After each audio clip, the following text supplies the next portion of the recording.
كحيلة محجوبة. لالا المحجوبه شنو وقع لها؟ ما عليا ما بيا توصل واحد الدقة داروا لي جدار بيا، جا ولدك راه دارك السيدة وتخلعت ومشيت للسبيطار مولاي عبد الله. قال لي السبيطار مولاي عبد الله ملي مشيت قالوا لي راه فيه ريزكو خطر. ملي مشيت لولدي لقيته واش غنقول لك واحد الحالة ما تصورش ولدي ما تصورش حالته. هو اللي عندي وليدي، ما عندي واحد جوج ولا ثلاثة تسلموا ما عندي هذاك الوليد. وكانوا لي ضربوا حسن عنترة وحقرنا. شكون اللي ضربوا حسن عنترة الشيفور ديالو ولا هو ولا الله اعلم. هادشي اللي قالوا لي انايا. وعرفوا واحد السيد مول النعناع هو اللي قال لي راه كانوا هكذا. عاد اخويا اتصل بي ودابا طافين علينا التليفون. ملي جبت ولدي هو في غيبوبة، ما كياكل ما كيشرب وكيضرب الراس، وعنده وليدي الدواء غالي ولا حوا وليدي.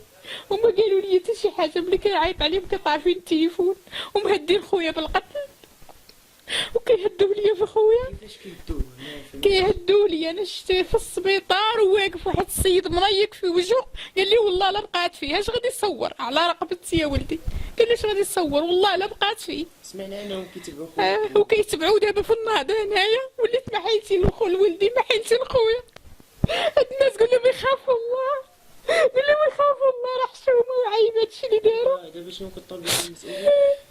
حق ولدي ما يضيعش، حق ولدي ما يضيعش. بغيتو زعما لا كاين شي واحد ولا شي حاجه باش تشوفوا من حالو شو مسكين. الوالده هو الجميع متبعين لا بريس. لأي مساعدة المرجو الاتصال بالعائلة على الرقم الظاهر أسفل الشاشة. الوالدة شناهي يعني شنو كطلبي حاليا من المسؤولين؟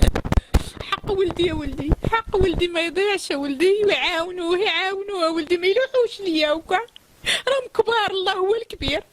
ما يلوحوش يعاونوه، ما يلوحوش ليا وكا، وما يطفيوش عليه التليفون، ما يديرش هاد الحالة. حشومة يخافوا الله. رانا الحالة ضعيفة ولدي، ما عنديش، ما قدرش نشري لي 10,000 ريال ديال الدواء النهار. ما عنديش ولدي. الله اللي عالم بيا راه معاوني اخويا. راه اخويا ولدي اللي معاوني، راه الله اللي عالم بيا ولدي.